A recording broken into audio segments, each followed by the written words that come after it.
Welcome to the Warrior Gamer Headquarters podcast. It is my distinct honor to introduce this episode's guest. There are some common challenges that I saw when I was at Soldier for Life, and I certainly have continued to see working in the veteran community, things like dealing with the loss of identity. But the biggest challenge I see, they provide first-class training. In some cases, they provide guaranteed placement, but they don't talk about things like mental health and wellness. A lot of time, the conversation around mental health starts, as it should, around mental health diagnoses like PTSD, major depression, and other diagnosed mental health challenges. It should start there, absolutely. But too often the conversation stops there too. It starts and stops there. We also got to deal with the epidemic of isolation and disconnection that I think burdens far too many veterans, and also to a certain extent burdens their families as well. We don't talk about that enough. I love that each time you speak, you say veterans and their families. That's a plus to your character. And the big thing is just don't forget about families. But I'm telling you, you will make your organization stronger, not only for veterans and their families, but families writ large. Somehow bring them into the organization as well, and you will be definitely stronger for it. All right, we have a podcast too, and that's my biggest fear. Whenever is that I'll have this great interview, and then I'll realize at the very end I forgot to hit the button. And that's the service before self one, right? Yeah. Great title, by the way. So that's awesome. Okay, so 25-year Air Force vet, just retired a few months ago. Now Chief Data and Artificial Intelligence Officer at Transcend, also joining new administration as hopefully chair, maybe co-chair of new biotechnology subcommittee under OUSD. Very excited about that, Defense Science Board. So I'm still continuing to serve in any capacity that I can. High technology subject matter expert. I was in intelligence community for majority of my Air Force career. So I have that sort of flavor and spin on myself. So April, you want to give a overview? Yeah, our last podcast guest taught me to say daughter of. So I'm the daughter of a Marine who joined in 1963. She tried 3 times before she made it in, and she's the reason I'm who I am today. I'm an AVP for Strategic Initiatives at Illinois Institute of Technology. My mission is to bring gaming legitimacy and funding and establishment on college campuses across the country, starting with my own. And I'm working on my PhD right now in gaming, making the case for documenting the origins of collegiate esports and how it is actually a sport and not just a waste of time, like so many people are saying. But it's great to meet you, April. Nice to meet you as well. I read up on you. I'm so excited for this. Now I just noticed here, I'm just going to rename here so I don't have that standard Dixon Center up there. You get my name. Great. Okay, we can refer to you as Dixon Center for Military Services. My name is Bilal. I'm a 4th-year medical student based out of California. Next month, I find out whether or not I match into psychiatry. That is the hope. Mental health is my passion, as is gaming. Been a long-time gamer. And in the medical world, gaming doesn't necessarily have as positive as the light. I, as many others in Warrior Gamer, are well aware of the therapeutic potential. So my goal is to try to bring that out to the medical community and by extension, like help as many people as possible. Okay, great. Sam Whitehurst. I'm a 29-year. Wait, give us 3 seconds of. Okay. I thought, okay. Yeah, right. And then you go right into it. Okay. Yeah, you're on the right track. Yeah, okay. Yeah, you got it. You're almost there. And then just count 1, 2, 3, and then you go at your pace. So big deal. Okay. Hi, Sam Whitehurst. I'm a 29-year veteran of the Army. I was an infantry officer, served as you can imagine, kind of all over many different places. A lot of time in upstate New York with the 10th Mountain Division, and also out in Hawaii with the 25th Infantry Division. I retired from the Army about 6 years ago. I just hit my 6-year anniversary a couple of weeks ago. My last position in the Army, I was the director of the Army Soldier for Life program.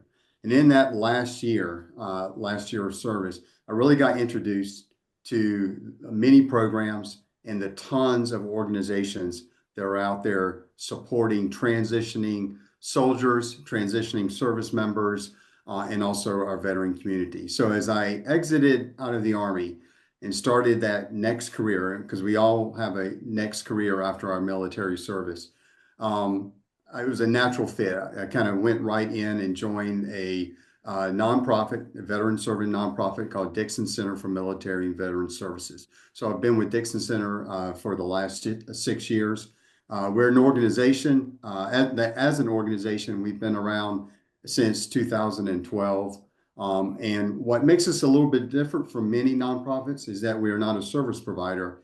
Instead, we work on increasing the capacity of organizations that do provide services to veterans and their families or the larger military connected community. But we also work with organizations who want to integrate that military connected community, veterans and their families, into their existing programs.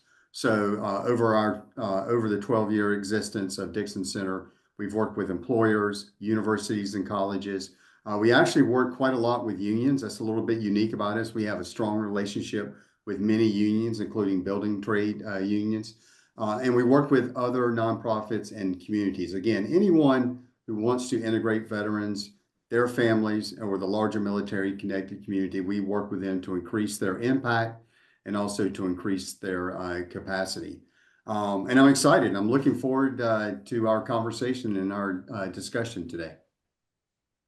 So don't let his humbleness fool you. He has had some seriously powerful assignments, and it makes a lot of sense that he would be leading the Army Soldier for Life program on his last assignment, because he would be one of the very few people who understand from soup to nuts, from boots in the ground to strategic planning, what exactly all of our soldiers, sailors, airmen, and Marines go through. And that program is such an exemplar for the world, for not just military transition, but physical and mental and spiritual health.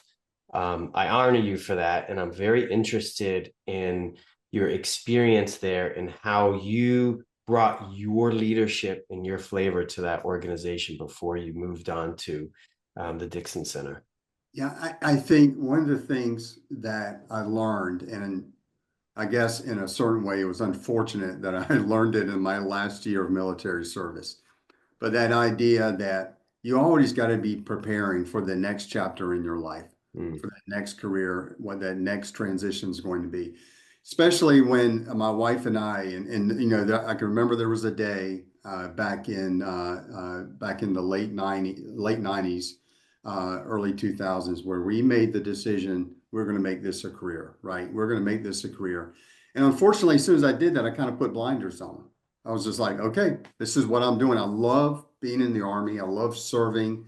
I love being around soldiers, still love being around soldiers and veterans and service members. But this is all that I'm going to be doing for the rest of my life. And I kind of put blinders on. And then what I learned in that last year when I was working for Soldier for Life, and I got exposed, and I give all kudos to the Army for starting that program back in the 2011, 2012 timeframe, because it really demonstrated the Army was invested in you when you're a soldier, but invested in you as you become a veteran. But I quickly learned that there is always something. Everyone does something after their military service. The chairman of the Joint Chiefs will do something after his or her military service, right? And so I quickly kind of had to catch up. And there's a lot of great organizations out there that do help service members that transition process and help to catch up and start planning for that next chapter. Because, and I guess maybe the second thing I learned in that job is there are some obstacles, or I don't know, pitfalls, if you will, that I think I always tell everyone's transition experience is unique to them. But there are some common challenges that I saw when I was at Soldier for Life, and I certainly have continued to see working in the veteran community. You know, things like dealing with the loss of identity. Everyone goes through that. Everyone. I don't care if you're a colonel who served, almost 30 years, or maybe you're getting out after that first term. everyone experiences that loss of identity, that changing identity, that loss of community. I mean, the thing that used to get me awake in the morning when I was in the Army is I love PT, physical training. I love PT, but not just because it's obviously great and gets you great physical health, but it was being around soldiers. It was nothing like being around, especially as I got more senior, being around a group of lieutenants and going out there and trying to smoke them during PT. Now, most of the time, the opposite effect was having, but just getting out there and doing it, or being around a group of junior enlisted soldiers. You're 20 years older than them. And again, you're trying to smoke them. You're usually the one getting smoked. But still, it was that camaraderie. It was that community. I just thrived in that environment. And then literally overnight, it's gone. It's just literally gone overnight. I've struggled with it. I've seen many of my friends struggle with it, and I've seen those that I have served with who are also veterans like myself now struggle with that as well. So that's kind of that second thing.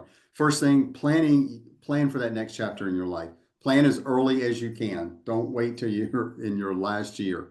Plan for as early as you can. I know that's hard to do. That briefs well, but it's hard to do.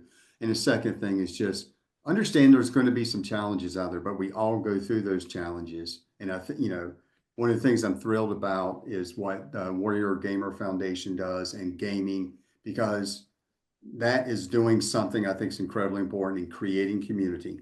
And veterans thrive in a community, non-veterans thrive in a community. Yeah, that's great. April, I know you're, I see it. I see I'm it. always chomping at the bit. Yes, no, I love that you said PT was your favorite thing. The country desperately needs that.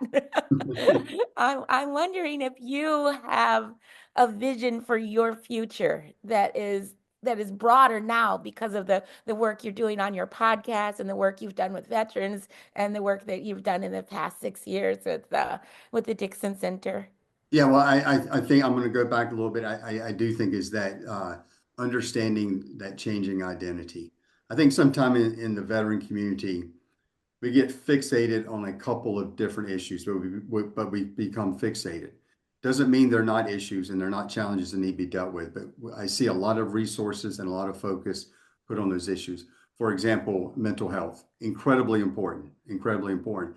But a lot of time, the conversation around mental health starts, as it should, around mental health diagnoses like PTSD, major depression, and other diagnosed mental health challenges. It should start there, absolutely. But too often the conversation stops there too. It starts and stops there.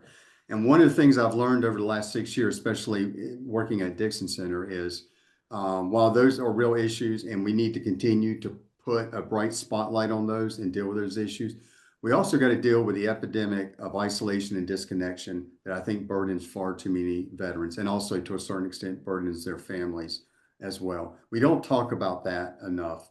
And we don't talk about programs that while they may not be clinical mental health services, they provide a sense of wellness. They're addressing one of the dimensions of wellness, whether it's physical wellness or it could be a financial coaching and counseling program that's addressing financial wellness. It could be, organizations that are addressing social wellness that just bring people together. All of those are important, and you don't need to have PTSD or some other diagnosis in order to participate in that. Every single one of us would benefit from that, and so that's kind of one of the things I've learned in my experience at Dixon Center. And that's one of the things as I look toward the future is how can we create more creating community around veterans and giving them and their families, just don't forget their families, and their families the support they need. That's fantastic. I'm so wonderfully grateful that you said that. That's part of our mission is to not wait till somebody's, right at the limits of where they are at to intervene and to say, hey, here's a pathway. Here's a pathway to prosperity. Here's a pathway to health. That's fantastic. Last week I was at a conference. It was being hosted by a building trade union. Pretty big building trade union, about 400,000 members, and I had an opportunity to participate in one of their workshops, and I told them exactly that. It's like, let's don't just get focused on, again, there are people who have real challenges, and we need to rush to the sound of the guns, if you will, and get them the support and help they need. But I told them, if I was king for a day, I'd make everyone touch some type of wellness program. And again, to your point, April, let's not wait till there's a problem staring at us in the face. Let's go ahead and get ahead of it. What's really special about you is you're the first person I've ever met that's in a VSO that works with large scale organizations. And just to circle back on one of your statements on that you work with unions, that I'm willing to bet that just like people are kind of like, oh, that's an interesting fact that just flew by. But this must be incredibly important because of the funnel that military service provides into the unions. Mm-hmm. I'm certain that's why you're in that space, right? Yeah. Well, one of the things I tell people all the time is I would love to funnel people into unions, transitioning service members, making sure they understand the pipeline into unions for one reason. Well, many reasons. I mean, unions do provide a great on-ramp, if you will, to things like affordable health care. Look, I was 53 years old when I retired from the Army. And I'll be honest, when I was retiring, you couldn't tell me anything. I'm like, hey, look, I'm 53 years old. I've been a colonel in the United States Army. I've deployed all over the world. I've been married for over 30 years. I've got 4 kids that were, they're in different phases of either entering college, leaving college. You couldn't tell me anything. But I tell you, I wasn't prepared. I didn't understand how just to access health care when I was out of the Army. Because for 30 years, I just go on sick call. I just go to the battalion aid station, or I go down to the hospital and post. And that was it. I wasn't prepared. My fault. I wasn't prepared for that. And so I think it's important that that we connect transitioning service members to organizations that can help that off ramp or on ramp, depending on how you look at it. That can help do, and unions do that. So that's critically important. But I think the most important thing they do is, I talked about the loss of community. That is a ready-made community. You walk out of one community, your buddies, your brothers and sisters you've served with in the military, and you walk right into a position. And now you're part of a local union, and now you have that built-in community right there. And I think that's one of the things that makes a union so important. And they're very patriotic too. Oh yeah. What do you think, Bilal? It's pretty cool. I'm curious because you work with organizations that provide services. Where do you feel, in your observation, that these organizations often fall short in their efforts to reach out to veterans? Great, Bilal, great question. I think that, I'm not sure what the number is. I know I've heard this number in the 6 years I've been in this space. I've heard this number like 45,000 organizations who provide some type of service to the military connected community. I've seen numbers as high as 50,000. Bottom line is, there are a ton of organizations out there. It's not for lack of organizations wanting to support. It's just in some cases being able to navigate them. But the biggest challenge I see in all of these organizations, many of which are doing great work, right? Their heart is in the right place. Now, there are, of course, some bad actors, just like there are in any sector you look at. But most of them are doing the right thing or trying to do the right thing. But the biggest challenge I see is a lot of what they're doing is stovepiped. So I'll see some organizations that have tremendous workforce development programs. They provide first-class training. In some cases, they provide guaranteed placement into a job or into a career, but they don't talk about things like mental health and wellness. Or I'll see great programs to combat veteran homelessness, where they get veterans off the street, but they may not try to focus on the mental aspects, or sometimes they don't focus on the job training that has to happen. And so the organizations that I've seen had the greatest impact are able to kind of open their doors up and try to approach these problems in a very holistic fashion. So you can take workforce development, you can take housing assistance, and you can take mental health and wellness. And they don't have to be able to do all those things, but be able to connect to other organizations who can fill their gaps. I think that's the biggest challenge I see, is that stovepiping of resources. And I would also add a secondary challenge is, obviously in the nonprofits. I think a lot of people look at the nonprofit space and they think it's all kumbaya and, you know, you know, they're not really trying to make a profit. So there's not a lot of pressure. What I've learned in the last 6 years working in the veteran nonprofit space, you can't get more cutthroat than that in some cases, because we're all fighting for a limited set of resources, right? We're all fighting for a limited set of resources. So sometimes things can be very cutthroat, and, and trying to break those walls down, those firewalls that can come up between organizations who are all kind of fighting for that last bit of whatever those resources, that funding is, being able to break through that and coming together and work together.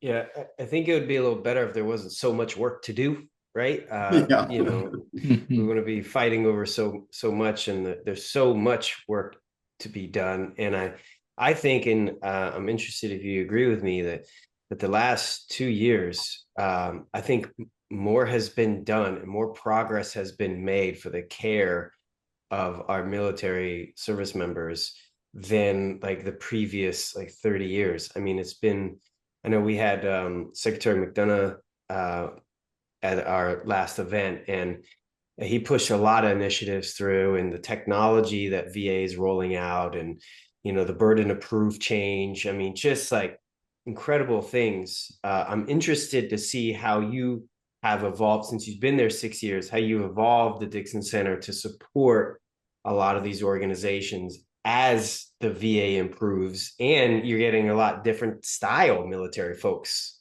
coming out, right? Different flavors, different generations. So very interested to hear your perspective on that. One of the things I learned, the chairman and co-founder of Dixon Center is a friend of mine and my mentor, Colonel David Sutherland.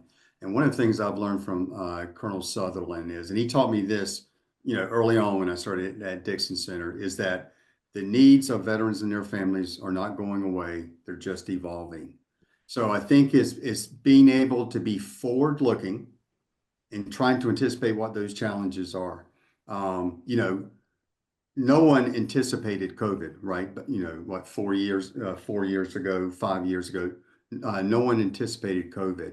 But once we were in that, it was being able to be able to quickly pivot and start to identify what these new challenges were going to be for veterans and their families. Coming out of COVID, and there's probably some people who did anticipate this. I wouldn't necessarily include myself as part of that because I'm not an economist, but obviously the challenges we've seen in the economy coming out of COVID, really for the last 2 or 3 years with inflation. And of course, that has caused those needs to change and evolve for veterans. And I think now, as we look toward the future, we have to continue to stay on top of that. I think we all can agree it's just kind of an uncertain environment we're in right now. That's okay. As veteran organizations, let's be forward-looking, anticipate what those challenges may be, and then have programs and services ready to go and to adapt to those. The VA, I'm a big fan of the VA. Absolutely a big fan of the VA. There's no organization like the VA in any country in the world except here at home. There is no country that has an organization as large and with the resources and the expertise as the VA. And I know the VA, a lot of times, the VA in the media can be a punching bag, but I'm a big fan of the VA, what they do. But as any large bureaucracy, they're not agile, right? It's hard to turn that huge ship called the VA. It's hard to turn it on a dime and react. That's where organizations like our own, like Dixon Center, Warrior Gamer Foundation, we do have that ability. We don't have the breadth and scope and resources of an organization like the VA, but since we're smaller, we're more nimble, and we can quickly adjust to those changes. And we can work with organizations like the VA and help them make that, that huge turn, if you will, in order to react to these different and evolving needs. I love that each time you speak, you say veterans and their families. That's a plus to your character. And I was going to ask, what organizations have you worked with do you think are doing right by the families, and what would you build in to do more for the families? First of all, one organization that we've worked with, I think is just tremendous, is an organization called Hope for the Warriors. Hope for the Warriors was started by two Marine spouses. I want to say 18 years ago. I think they hit their, maybe it's this year, they're going to hit their 18-year anniversary. Started at Camp Lejeune, North Carolina. And I know if they're for the Marines out there, I just mispronounced that. But but I grew up just up the road from Camp Lejeune. I'm kind of stuck with what I call it. But they started at Camp Lejeune. They're a tremendous organization. They have national reach. But they're also embedded in different communities across the country as well. So I think they're a tremendous organization. And I would also give a shout out to all of the community-based organizations that are out there across the country. We work with some great partners who are national in their reach and in their scope, and they're great. They're tremendous. But I always tell people, you don't have to look too far. Look towards your community and find those organizations in your community, because no one knows their veterans better than those organizations who are working day to day in those communities. And there's some tremendous ones out there depending on where you live. So I always tell people to go there. And like I said, when it comes to our families, and April, I appreciate you for saying that, because my wife is the person that keeps me straight, and she kept me straight during my Army career. She continues to keep me straight. So if I didn't talk about families, I would definitely hear about it from her. She's always been a great example to me in raising our four kids as well. But in terms of the family, the big thing is just don't forget about families. You need to, when you're creating a program, and I don't care who you are, you could be an employer. You would say an employer just wants to get an employee and someone who works in their organization. But when we talk to organizations who want to incorporate more veterans, a lot of times they go, when we start our initial talks, they go, "Hey, can you just pull up that busload of veterans and drop them off at our HR department?" And we go, "No, that's not what we do." Okay. Now we can work with you to whether it's work with you on your culture, how you can connect to veterans. How can you make yourself attracted to a veteran or a service member leaving military service? How can you make yourself attractive? We work with them on doing that, but we also say you got to figure a way to bring their families into it as well. And a lot of times, some organizations don't get that, but I'm telling you, you'll make your organization stronger, not only for veterans and their families, but families writ large. Somehow bring them into the organization as well, and you will be definitely stronger for it. Fantastic. Thank you so much. I'm curious, the whole family asked, so where I'm at right now, my boss, the CEO, is prior military, and we do have a focus on the family aspect. I think this is a very new concept, Sam, where it's like you said, I got an employee, I have requirements, meet the requirements, move on, progress, promote, whatever, or zip, right? So how do you speak about incorporating the family? Like I helped start the spouses club at our in our office, and man, what a tremendous benefit that was. I'm curious what are like the methodologies that you recommend to bring that spousal unit, that family unit into the environment as well, especially with the unions. I'm very curious. Yeah. I guess the first step would be, Ken, exactly what you were just talking about, and kind of breaking down that idea that, and I understand for an employer, it's all about profit and loss, right? I mean, that's the only way you're going to survive. You've got to be focused on that P&L, profit and loss. You've got to be focused on that. But what I try to impart is be able to step away from that and just understanding that that if you can somehow bring a family or that, so your employees understand you care about them and their families, and you care about their work-life balance, if they can see that, it will make them stronger. And also, of course, it makes you feel better, but it also, I think, better prepares you to deal with the tough times when you do have to let people go. Maybe there's a downturn in the economy and things aren't going well, and you do have to let people go. I would argue that if you incorporate and bring families into the fold and make that employee and his family feel like they're part of the organization, it makes it easier, makes you more resilient as a company. Because as we've all seen, I think the military does a great job of integrating families into the organization, where you're at the platoon, the company, the battalion, squadron. They do a really great job. The military does a really great job of integrating families into it. But not everything always goes great, when you're serving. Ken, I know you have experienced it, but I've gone through some pretty tough times, very unpleasant and just really tough times.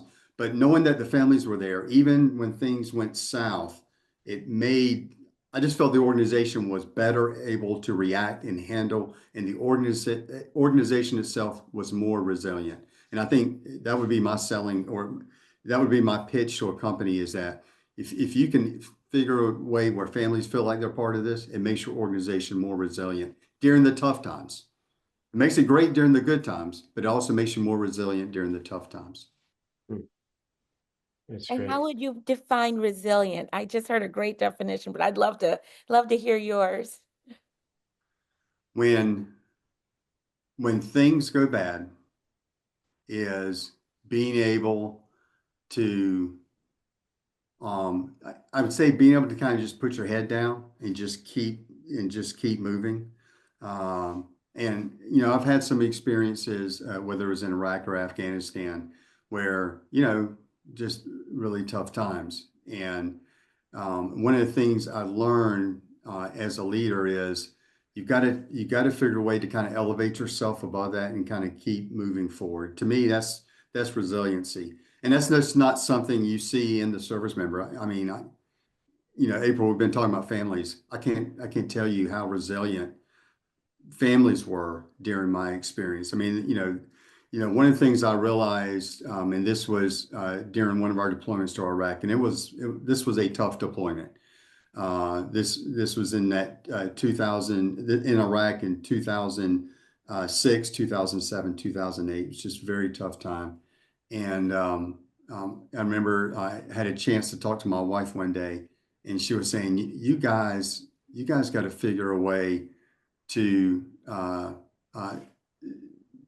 for all of these memorial ceremonies that we're having." Like at one point, families, we're dealing with casualties, but pretty soon, as we work from that and we move on to the next one, the families were back having literally go through memorial ceremonies every single day. And my wife said, "Stop, you guys are knuckleheads. Set up a system. It'll be one day a week. We're going to bring the families together. We're going to mourn our losses. We're going to honor those who have sacrificed. But and we'll figure a day to do that, where we can bring the families together and help them heal. But the way that you guys are doing it, the system you've set up back here in the rear ain't working." Mm. And so that's why I think the resiliency of our families and understanding them, because I learned so much from my wife in that 10-minute conversation. We were able to kind of communicate that to the folks who were running things back from where we had deployed from, and we were able to make that change. That was because of our families, listening to our families. That's amazing. Thank you. And it's muted. Every time. See, every time you catch Every me. time. I was trying to be respectful. Anyway, so hey, we hit on so many things that we've never hit on before in this interview, and I think it's been really great. To recap a few things, it works with the unions. The military is a major supplier of personnel for first responders. Huge, by the way. We've talked about that before on the show. Unions, we have not spoken about that on the show. They're a great landing point simply because of the community aspect. They're patriotic. They have that all-inclusive kind of care approach that we miss. And I tell you, one of the most frustrating things I have right now, I've only been out a few months, is I have no sick call. It's very aggravating. I don't know where to go. I got urgent care. I have all these IDs and all these. So I get it. I think it's wonderful what you're doing, and it's so unique and so important. How do we give to you? What is the call to action for our folks if we have some executives here or gamers or whomever who is like, I want to participate, I want to help. What are the avenues for us to do that? Well, I would first, Ken, I would first start with if there was a call to action, is continue to support organizations like Warrior Gamer Foundation.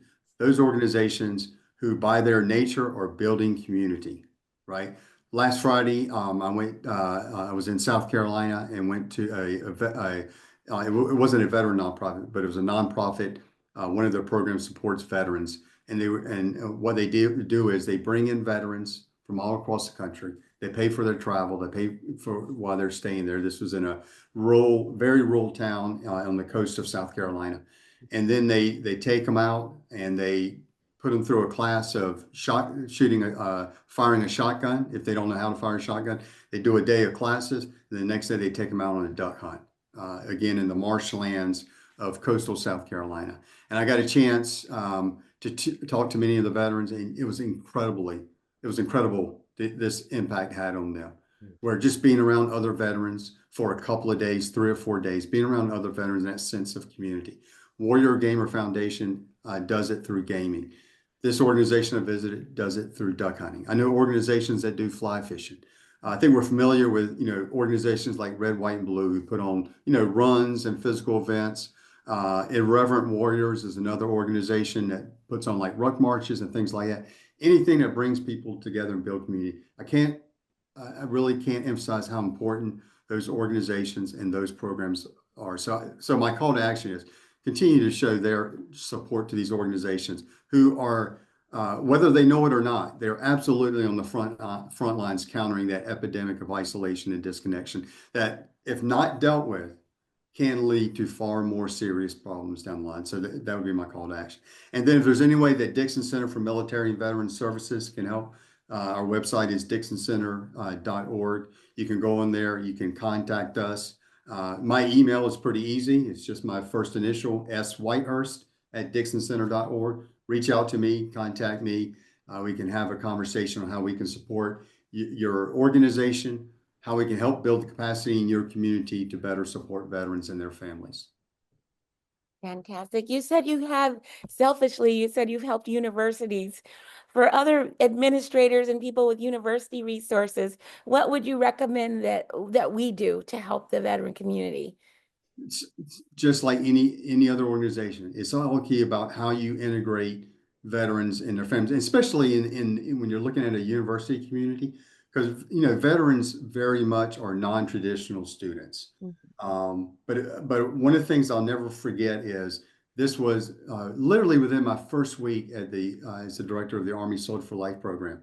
I went up to New York City and had breakfast with the dean at Columbia University, and also Mike Abrams, a good friend of mine, who go on and started an organization called 4Block. But they've both been there working in Columbia, working with the student veterans there. And the dean that I was talking to, I'll never forget, he goes, "I'm telling you, it's incredible the value that these student veterans bring to the learning experience." I see these 18 and 19-year-old, fresh out of high school, and they just are drawn to them like moth to a flame. They're drawn to these veterans because they want to hear about their life experiences that they've had. So they're so incredible to the learning experience, to that university community writ large. But you want to make sure you understand what their unique challenges may be, what their needs are, and then building programs that support those needs. Like, for example, we've worked with the University of Chicago, who has a tremendous veteran program there, led by a good friend of ours. He's on believe me, he's not there's not a person who's thinking more about how to support veterans and their families than my friend Terrell Odom at the University of Chicago. He's absolutely great. I've learned a lot from him, even though he is a Navy veteran, but I try to put that to the side. But tremendous. But there's a lot to learn from our universities and colleges on how to deal with veterans, and there's a lot that we can help others better integrate veterans and their families into their university setting. Thank you. Question. So, pending any last rounds of question, we can hand back some time to this very busy and impactful gentleman. Bilal, do you have any last requests? Only last request is like, you want to do something with Warrior Gamer? Got anything interesting planned? Anything in the works that you're allowed to talk about, or that you want to do? I mean, we are working with Warrior Gamer Foundation and an organization called Angel Force USA. So in September 25th through the 27th, 28th, that last weekend in September, down in Fort Belvoir, Virginia, which is in Northern Virginia, just outside of DC. It's going to be, there's going to be a gaming tournament that's going to be held on Fort Belvoir. And there'll be more, I'm sure there's going to be more information. We'll be getting that out on social media as well. But there's going to be panel discussions about a lot of what we've been talking about, wellness, and how you can like leverage the gaming community to increase wellness for veterans as well as non-veterans as well. And a lot of keynote speakers. It's going to be a really great time. And so as we get closer to it, you'll see more information about that. I encourage folks to come to that. And also, if you're an organization, I'm speaking to all the executives that are out there and CEOs. If you want to support a great cause that's trying to raise awareness about suicide, because I think just like anything, after a while, we saw for a while that we were focused on our veteran community that was dying from suicide. I think that's kind of leveled off a little bit. We want to increase that awareness. We want to stop what my good friend at Angel Force USA, Ann Dunsmore, always says. We've got to eliminate the suicidance. We've got to talk about it, right? As unpleasant and painful as it is, we've got to talk about it. So that's the theme of this event with Angel Force USA. There's going to be music. There'll be the band, and also with Warrior Gamer Foundation with the gaming tournament. It's going to be a great event. So if you have the resources and have the ability, your organization, please reach out to me or reach out to Warrior Gamer Foundation. It's a great opportunity to support this work and have a real lasting impact on one of the issues that's just been it's just been tough to solve. We've been dealing with this for now, I think in a very targeted fashion for the last about 13 years or so. And we're still where we're at. So we got to figure this one out. But it's a great opportunity to support organizations that are putting on a great event. So thanks for asking that, Bilal. That's going to be a great event, and more to follow. More information. Yes, awesome. Yes, we'll see you there. I think all three of us are going to be there, right, guys? We'll have to see what my schedule is. I don't know. Well, I look forward to meeting you guys in person. I'll be there as well. So look forward to meeting you guys in person.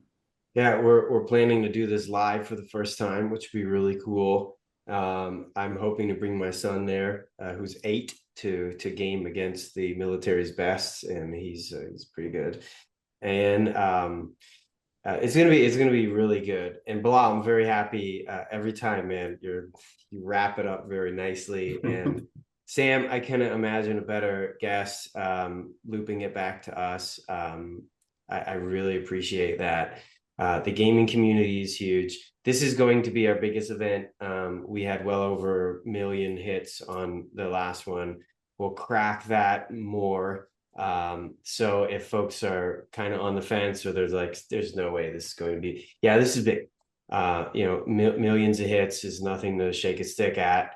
And there's going to be a lot of investment in the VA.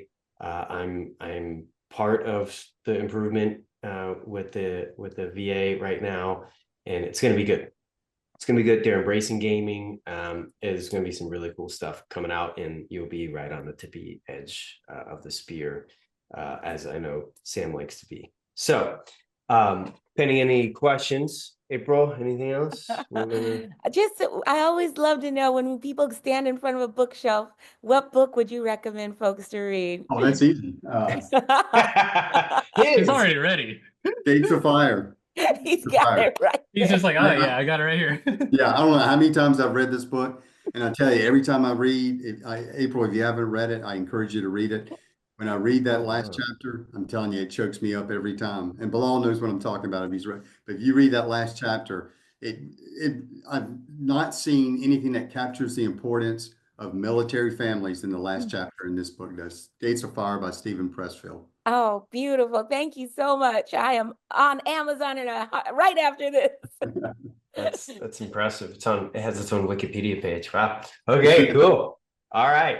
Well, Sam, thank you again so much. I know you're very busy. We filmed late and we are always appreciative. And I love that you mentioned our previous guest, Anne. Yeah, she was awesome. Fantastic. Oh my gosh. Had me in tears. I'm so excited to see her. The energy, man. Like, don't stand in her way. Do not stand in her way because she will bowl you. My bad. I can see it. That was awesome. I love this community. We have so much energy. We have so much focus, and we're getting the leadership in place. We're moving forward, and it's just so awesome. Thank you again. And with that, Warrior Gamer Headquarters podcast out.